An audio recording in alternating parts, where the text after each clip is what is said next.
What's going on, everybody? It's your boy Shuggy from Shook Earth Media, and today we're going to talk about The Witcher Season 1 because on December 17th, Season 2 is coming out on Netflix, so I thought now was a good time to get my thoughts on video. I was going to tack this on to my Season 2 review, but you know what? Let's just make it its own video so that we can just focus on the new episodes when the new episodes come out. And I'm very much looking forward to it. So overall, I'm a Witcher fan. Love the games, played all the games multiple times, and I highly enjoy them. And I've read the first two books, the short story books. I haven't read the novels yet. It's on my list. I meant to get to it before Season 2, but, things got in the way. It's all good. But anyways, I'll get to them eventually, for sure. But I highly enjoyed the show. I will say that, in general, there's some issues that I have with it, and mostly the main issue is the timelines, and for everybody that has seen it, you all know that there's a lot of jumping back and forth in time. Events are jumbled up, and if you're not already familiar with the source material, it might be a little confusing as a viewer what happened when. So that's probably, I feel like it's needlessly convoluted in that way. And I know why they were trying to do that. They want to have a big battle scene in the first pilot episode, right? And they want to have this Game of Thrones feel where there's multiple time or plot lines happening on any given episode, and where we jump back and forth and we have multiple storylines going on at once.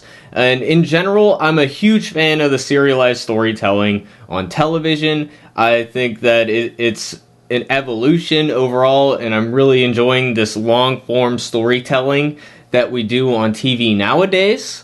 Although, nowadays I feel like we just take what used to be a movie and just make it 10 episodes, so it's a bit bloated. But, that notwithstanding, I really like long-form storytelling. These serialized shows like Breaking Bad, Mad Men, Walking Dead, stuff like that. You guys know that's already like some of my favorite stuff. Twin Peaks, I love all serialized storytelling, novels on TV. I love it. So I do understand and appreciate what they were going for there. But honestly, as a fan of the short story books and the games and stuff, I honestly would have preferred if it was a little bit more focused and it was just a Geralt show.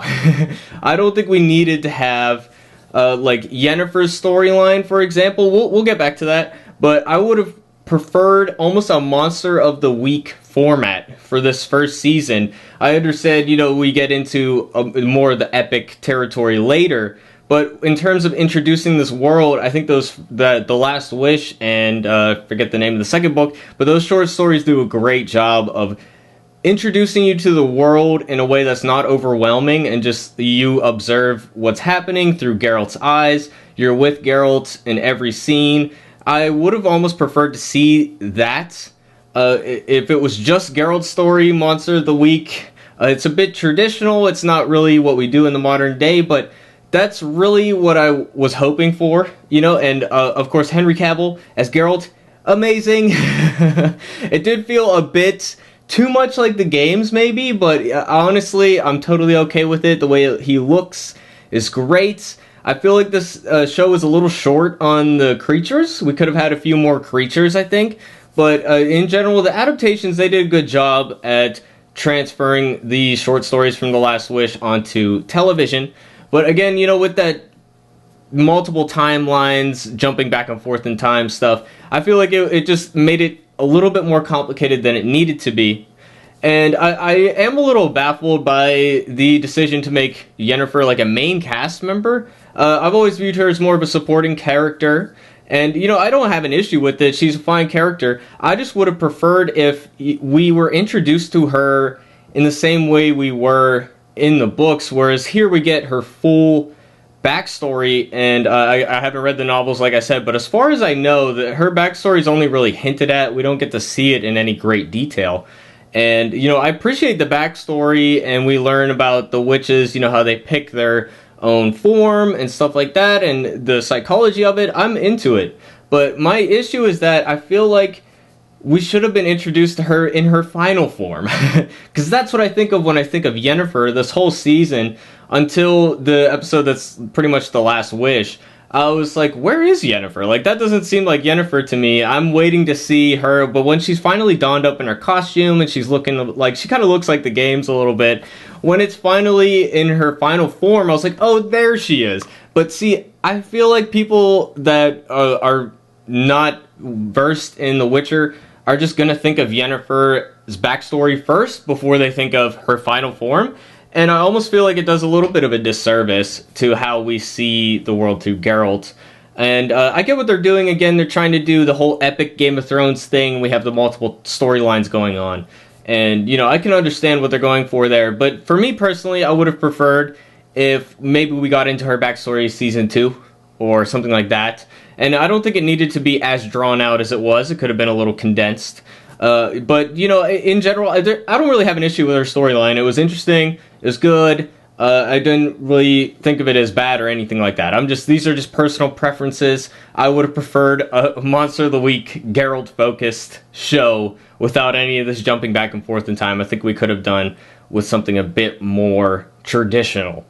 And then get into the epic stuff in Season 2, and get into, you know, the stuff with Ciri and all of that.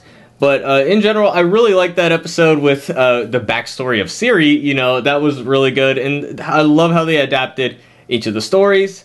And I will say, you know, they call it is Dandelion in the games and the books, or that's how they translated. I believe his name is Jaskier or something. It took me a little bit for him to grow on me. I didn't really like him at first, but it did grow on me over time.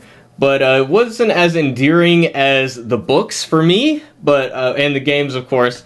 But, you know, it grew on me over time. He grew on me over time, the performance. And, you know, I'm definitely looking forward to Season 2. So I'm very excited about Season 2. I have high hopes for it. With the things that I mentioned, this show, the Season 1, I view as good, but not quite great. And there are those few issues that I have with it holding it back. But really, it just comes down to my personal preference, and there's a lot of people that might think that this is better than what the books did with the short stories and the more, you know, Monster of the Week style format. So maybe you might have different opinions on that, and I totally respect that. So yeah, I think it's a good show overall, and I'm really, really looking forward to Season 2. And keep it locked on Shook Earth Media. Subscribe to see more videos if you want to see how I feel about it when the show, I almost said game, when the show finally comes out. I'll let you know my thoughts on it. And I don't know if we're going to do episode reviews or if we'll just do the whole thing in one bulk. I'll watch it and see how I feel about it at that point. So let me know what you guys think in the comments down below. If you like the show, how you feel about it, how you disagree with me, how you agree with me, whatever. I'm cool with anything. I'd love to hear from you guys. Definitely hit like if you like this video, and I hope to see you guys on the next video. Alright, peace out everybody. Have a good one.